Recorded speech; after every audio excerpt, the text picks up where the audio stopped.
Okay, so this girl I know from high school is getting married. We're both 22, for reference. In our senior year of high school she got pregnant, with baby daddy A, who will be referred to as Adam. Her super conservative parents kicked her out and she ended up moving in with a friend's family. She barely graduated high school. The only reason she did were because of the generosity and support of our teachers and students who volunteered to help her, which is how we met. We were in the same law class in the morning and she had the worst morning sickness that really affected her ability to be in class. So, I took extra notes for her, tutored her, and brought her stuff if she hadn't come back by the bell. I wasn't the only one who did stuff like this for her and I know she really appreciates all the assistance we gave her. She had the baby a month after we graduated. She'd signed up for a 911 dispatcher course for after high school because where we live it's a good steady job, with opportunity for certificates and promotions. But she didn't realize how intensive the course would be and had to drop out. She started working at a grocery store bakery, just until she had a better plan. Adam started an apprenticeship while working part-time at a hockey rink, and proposed to her literally the day of her 18th birthday, and brought up marriage because it's the right thing to do. I don't really agree with that, but this isn't about me, and she was always refusing. She started cheating on him after a while, we're all 19 now, and eventually leaves him for another guy because she's pregnant again and it is far more likely that this guy, baby daddy B, who will be referred to as Brad, is the father of the child. Neither of them can afford lawyers, so getting any kind of custody agreement is a mess, and then their parents got involved and they did 50-50 split, still not made official. She has the baby, that does turn out to be Brad's, and everything is okay for about 9 months, when she finds out Brad has been cheating on her with his TA. Brad decides to pay child support but doesn't really want contact with the kid, only around holidays and one weekend a month for his parents' sake. She moves back in with her parents, we're all 20 now, who only accept her back because there's grandchildren around. On the plus side, when she's 21, she gets to take that year-long dispatcher course, and passes with flying colors. After working as a dispatcher for a year, we're all 22 now, she meets a police officer we'll call Chad, who's 26 and married. And Adam's second cousin, I can't remember how they're related, just that Adam and Chad are related somewhat distantly. She has an affair with him. Infidelity is super common among cops apparently. She gets knocked up, his wife divorces him, Chad proposes because it's the right thing to do, she accepts, and her parents kick her out again for being a, insert expletive here. She moves in with Chad with her 2 kids. They've started planning the wedding, which, given the background, is something akin to a dumpster fire. Adam is livid. He was desperately in love with this girl and hasn't really recovered from what she did to him, and while she rejected his proposals years ago, she's accepted one from his cousin. WHO props for the same reason he did. Adam has basically made a call for loyalty in the family, dividing everyone one who should go, who should give money, etc. Plus they're having trouble planning anything because of COVID. Her parents have outright said that they're not going, along with half of her family, and her younger sister has been going around and sabotaging what plans they can make. She has asked me to be a bridesmaid. I said that I couldn't because I live in a different province now, but the truth is, I do not want to be wrapped up in that clusterfuck in any way. I'm just watching the arguments and events unfold on social media because this is quite honestly the most entertaining thing I've seen all year. It's weird to me that she even asked because we're not friends, we never have been. We were friendly strangers in high school, I just helped her out for one class because she needed help and I could give it to her. I was just being nice. But based on how she turned out, I'm just sad for her. 3 kids in 4 years, and she's alienated so much of her friends and family because of her actions, and I'm torn between feeling sorry for her and putting my head in my hands. Edit 1. First off, all of your comments are hilarious. Second, I'm going to answer some of the common questions. We're from a city with over 400,000 people. She just comes from the neighborhood that is made of either Bible thumpers or white trash, with no in between. But the high school we went to was in a completely different neighborhood than that. Our school had a pretty good sex ed course, and they gave out free condoms and had resources to help girls get birth control, and they had programs in place for if students ever got pregnant / were going to be teen parents. They also had one of those classes with the dolls for girls who were high risk at teen pregnancy, but she wasn't high risk, so she wasn't in that class. I don't know if BC just didn't work for her, or if she never tried it. She started alienating her friends after the affair with Chad came out, because people weren't exactly jumping for joy that she'd broken up a marriage. Chad and his ex didn't have any kids, thankfully, so there were less obstacles. When people weren't immediately ecstatic for her, she started getting very snippy, rude, and was calling the bitches out on social media for not supporting her new relationship or pregnancy. TBH, I'm really worried about her health because having this many babies so close together is just not good for her health, mental or physical. People are also worried that Chad will cheat on her if he'll cheat with you. He'll cheat on you and think she should avoid marrying him so that she can just leave him if it happens. I'll give you updates as they come out, but so far it's just a lot of yelling on social media, mostly from her, some relatives slut-shaming her, and people who are just really worried about her because, as funny as this is, this doesn't seem like healthy behavior. Edit 2. First off, I realized I never gave this girl a name. For the sake of clarity, we'll call her Beth. I realize that I didn't mention this before, but all of these are fake names. Second, To everyone commenting that Chad is at fault for his marriage breaking up, believe me, I'm well aware of that. It is his ex-wife and her family/friends who solely blame Beth. Chad is also older than her and has more life experience, so I do believe that he could potentially be taking advantage of her naivete. However, she is also an adult who is capable of making her own decisions and has chosen to make poor ones in the past. Third, people who are upset that I'm posting this story here, claiming I'm humiliating her. She has been posting about this mess on every social media platform she has since they got engaged in July. She put this out there long before I did, except she did so in front of friends, family, employers, and co-workers, as well as internet randos. Fourth, despite getting engaged in July and attempting to start planning then, I was only asked to be a bridesmaid 3 days ago. I knew that there was a mess going on, but I didn't really pay attention to it until she asked me to be a bridesmaid. I tried to ask what was going on. I said that she should talk to someone, but when she completely brushed me off, I checked her FB and Instagram and found out about all of this. Fifth, I realized that I didn't really talk about how disastrous the wedding planning has been going. See, here you go. They've had to rebook 3 times because venues and vendors kept canceling when infection numbers got worse, even thought their wedding was months away. Beth has been flipping between having the wedding while she's pregnant, saying she's proud of her bump, and wanting to wait until they're born because she feels fat, which is unfortunate because she's been breaking down due to her insecurity on a public platform. Beth is currently 7 months pregnant. Beth's great aunt was going to give her wedding dress to wear after she gives birth, but Beth's mom freaked and stole the dress from said aunt before Beth could get it and is now keeping it. The great aunt says she's too old to get in a fight and has shrugged it off. Chad's immediate family is paying for the wedding and has been cut off by the rest of their extended family for choosing Chad. Beth's wedding colors are pink and green, which is usually a nice combo, but the specific shades don't go great together. They're her and Chad's favorite colors, which is fine, but she literally made a video talking about these colors for 14 minutes on her Insta, and both of her kids are just full on bawling in the background and she's ignoring them, and she's gotten some flack for that. Adam is finally settled into his trade and has now hired a lawyer and is trying to get primary custody and not allow his daughter to go to the wedding. She's planning a Zoom baby shower/bachelorette party and has sent out a registry, and she's asking for crazy expensive things. She's also set up a GoFundMe to help pay for a honeymoon and is making a lot of posts about how no one loves her cause the fund only has $1,267 of the $20,000 she wanted. I'll update when I can, but I'm still in school, and while I do want to help her, she's refused help offered in the past, and there's only so much of this I can take mentally right now. Update 1. Hey everyone, so some stuff has gone down, and it doesn't look like it's over yet. Sorry, I didn't update sooner, but Rona came back with a vengeance and totally messed up plans with Uni and family. Anyway, on to the update. From the last update, 16th, lots of ranting and chaotic wedding planning on social media. She found a dress and has decided she will get married while pregnant. They found a local wedding venue that is very lovely, but I'm shocked she's still trying to book stuff with all of their previous venue cancellations. December 16th, her little sister unblocked her to call her a slut and tell her that all her wedding plans were stupid. This resulted in a petty and entertaining Facebook war until the little sis blocked her again on the 17th. December 18th, Beth went nuts on social media because Adam had kidnapped their daughter. What really happened is that because courts are moving at a snail's pace due to COVID and Adam had reason to believe that their daughter was not safe living with Beth, he decided to just not give her back. They don't have a custody agreement, and when Beth tried to call the cops they couldn't do anything because he was kinda right. There were dozens of videos on her various social media accounts of her ignoring their daughter, yelling at her daughter for crying or doing other things that toddlers do. It turns out that everything she needed was bought by Adam: food, diapers, clothes, toys, daycare, while it was open, etc., on top of the unofficial child support he was paying every month, which turned out to be $500 a month, a number I find ridiculous because Adam was already paying for literally everything, because she refused to buy anything for her daughter and insisted it was Adam's responsibility. Additionally, after the immediate post-birth appointments, Beth never took baby A to a doctor's appointment. She always deferred that to Adam. Baby A's pediatrician has never met Beth. Beth even tried to get Chad to push back or intimidate him or something, but the local police where we live are under one hell of a microscope after a bunch of dirty cops got busted a couple of years ago. Basically, the cops, and the social worker they ended up calling, ended up saying there was nothing she could do until they get to court. The social worker tried to get her to go to therapy and parenting classes, but Beth refused and went on a 15-paragraph long rant on Facebook about how she doesn't need parenting classes or therapy. She really does though, and called the social worker some choice words. December 19th to 24th, just a bunch of ranting on social media, calling everyone who doesn't enable or justify her behavior cuss words, slurs, and a whole bunch of other horribly creative things. Also, both she and Chad are under investigation at work now, but she has no idea why. I'm gonna take this time to remind everyone that 99% of this info is coming from her public social media pages where her coworkers are friends and place of employment is listed.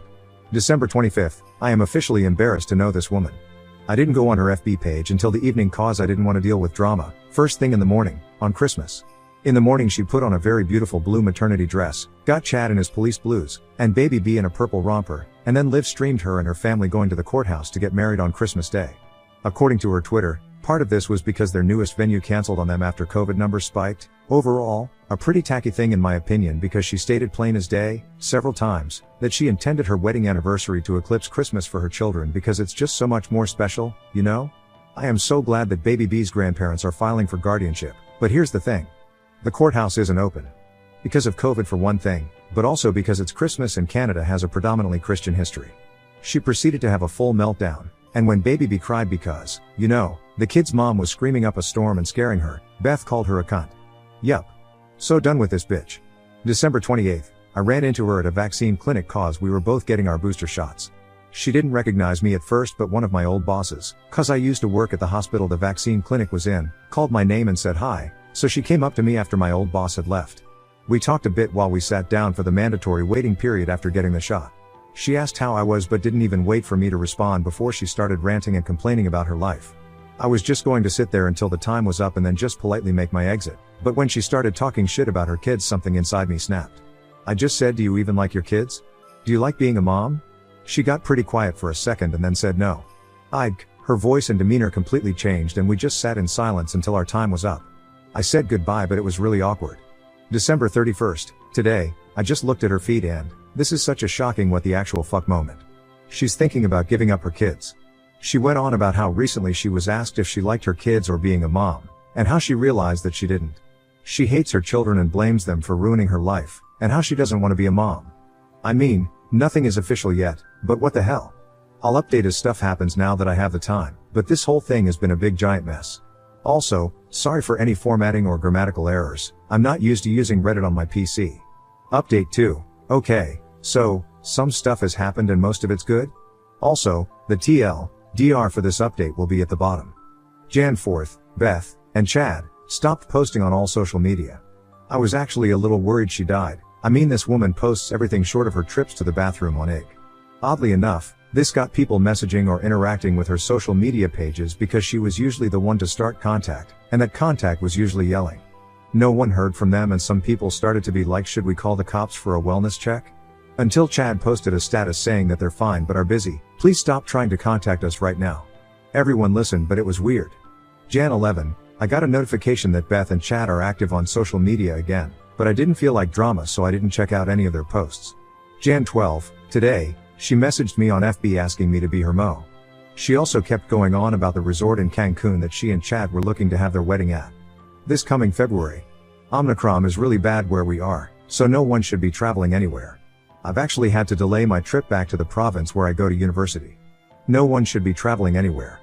Beth also found out that Chad was cheating on her with one of her coworkers and called the woman a homewrecker on FB, tagged her, and posted the text she found on Chad's phone. But Chad is the love of her life, so she's forgiven him, but not the other woman. Which I find very hypocritical, considering how she and Chad got together. She also sent pics of possible bridesmaid dresses and they are the most hideous dresses I've ever seen. I know that some brides do that thing where they want to look a million times better by comparison, but this was just ridiculous. One of them looked like a partially deflated balloon with feathers strapped to it. She also openly admitted that she expected everyone attending to pay $3,000, $2,000 would go towards the guest stay at the resort and $1,000 would go to her and Chad, and they will expected wedding gifts, so that they could get their room for free. Apparently, she talked to someone at the resort and if she got enough people to book their rooms, she and Chad would get theirs for free. She also wanted the money to be given to her instead of directly to the hotel so that people wouldn't realize that she was taking $1,000 of their money. Beth sent me a pic of the wedding dress she wanted, and it's definitely a clubbing dress. If that's what she wants, that's fine, and for the record I do think she would look great in it, Beth's current dream wedding dress, but she wants all the guests to be dressed black tie. And she's already sent a list of unreasonable requests. Such as, all women must wear heels, for a wedding in the beach? No one is allowed to have a baby or be pregnant, really? Girls must have longer than shoulder length hair, boys must have very short hair, only an inch or two long, no one is allowed to be skinnier than her, she will be providing diets for everyone attending based on how she wants us to look, she and Chad must get bachelor and bachelorette parties both in Canada and in Mexico that need to be fit for a king and queen and both must be paid for, but anyone but the bride and groom, cause that's just tacky, no unnatural hair, no tattoos, you have 5 tattoos, Beth, and in the dress you want all will be on full display, no one is allowed to talk to her directly, they must speak through the Mo and BM. Honestly, there's a lot more, but I didn't feel like typing all that out. She's posted the list on FB and IG and people are already calling her a bridezilla. I was also just kinda weirded out because aside from the previous convo at the hospital and when she originally asked me to be a bridesmaid, we haven't spoken since high school. So I respectfully declined, stating that the virus and school were my top concerns right now. Then, I decided to check her socials to see if she'd posted anything. She had, and everything was basically how it was before the hiatus. Except her kids are nowhere to be found. No look at my cute baby pics or kids crying in the background of her videos. Nothing. Though, based on her new pics of herself, she's given birth to baby C. I mean, she's definitely still recovering, but she also definitely had a baby and that baby is not on any of her socials. So when she responded to my decline with an attempt at guilting me to be her mo, I asked her where her kids were. This was her response. "Oh, I left them at the side of the road on our way home from the hospital. Those moochers could walk home, lol." I was like, "Please tell me you're not being serious, especially cause it looks like she had the baby days ago." And she replied, "I was just joking, you shouldn't be so serious all the time. Honey, you made a joke about child abandonment/abuse, you're not being serious enough." And then I finally got the update on the kids. Baby A is still with Adam. Beth signed away her rights. Baby B and baby C have been given to a mutual cousin of Adam and Chad who is infertile. TBH, I didn't need that last tidbit of info or the 3-paragraph long rant about how God hates infertile women. I didn't even read all of it. I couldn't, and I didn't think that Beth could be so cruel to even think those things. I checked out the FB page of baby B's grandparents and they're happy with their grandchild's new parents. It looks like the cousin and her husband and welcoming them to the family as another set of grandparents and will let them have access to B. So yay. One thing I do need to stress though is that because of COVID the courts in our areas are either moving at a snail's pace or closed, so none of this is official, but Beth, and Chad, has signed paperwork and all that needs to happen now is presenting that to a judge. And when I rejoined our convo she said the doc she had for baby C gave her birth control, and she was surprised cause after her first pregnancy she asked her doctor for it, but he refused to give her any. She mentioned that her old doctor was also her mom's and sister's doctor. She ended up asking the doc who delivered baby C to be her new doctor, so I hope that works out. After learning all this my convo with Beth started to go downhill. "Beth, wait, did you actually think I would just leave my kids at the side of the road? I just didn't want to be a mom, but I wasn't a bad one. Me, Beth, I think that you've been through a lot of trauma in the past few years, and that it's gotten to you mentally and that you should speak to a professional. Of course, Beth has been a bad mom, but she does need mental health help and I wasn't going to convince her to get it, or to not tell it me, if I said that." "Beth, what? You think I'm crazy?" "Me, no. I think that getting kicked out as a teen because of a pregnancy and having your family actively reject you and try to sabotage you must have been very painful. Plus, pregnancy puts a lot of mental stress on women and you've had 3 in such a short time span. I just want you to take care of yourself and get what you want in life, and I think that will start with you taking care of your mental health." "Beth, what I want is for you to go straight to hell." Beth then calls me every cuss word, expletive, and derogatory word she can think of. One of the words she called me was a derogatory word about people from my ethnicity and my blood is boiling that she thought it was okay to say that to me. So, I'm now on her hit list. She's been blowing up my social media all day. On her last FB post where she called me a slur she said that she still expects a good wedding gift from me. Yeah, no. So I've blocked her on everything, and I've decided to completely cut off contact. This will be my last update. Update 3, hi, everyone. I didn't think I would be making another update, but here I am. I don't know if anyone will even care, but whatever. Turned out, she's seen it and does not give a single damn, because as I pointed out, the majority of the info in this post came from her public social media. She also doesn't know who posted it, more on that in the update. I am still no contact with Beth and have no plans to change that anytime soon, but we have mutual friends who have told and shown me what's happened. First things first, she and Chad did get married, but they eloped. According to all sources they are completely and utterly miserable though. Chad has proven to be an overall lazy and unfaithful husband, and Beth has really gotten into feminism, with a focus on reproductive issues, after she started using birth control, and Roe v. Wade getting overturned, even though we're in Canada, really caused tension in their marriage. As it turns out, Chad thinks that abortion is murder and God created women for the purpose of making babies. Beth tried to argue that not all women want or should be mothers, using herself as an example, and then Chad went ahead and used her as an example of why women should be forced to have kids, because in the end she gave kids to an infertile couple. She didn't take that well and said that her entire life and future was ripped away from her and destroyed the second she got pregnant with baby A. Adam was never slut-shamed or demeaned like she was, both at home and at school, which is a fair point. Myself and many others were helpful and supportive, but there were a lot of people who judged the hell out of her and said really nasty stuff, and that if she hadn't gotten pregnant she would have gone to college or university because she lost the general and financial support of her family with that positive pregnancy test. Chad has made a Tinder account. Beth was informed, but it doesn't seem like she gave a damn. So basically you could cut the tension with a knife. And with her family Her sister came out as gay and has been cut off from their parents.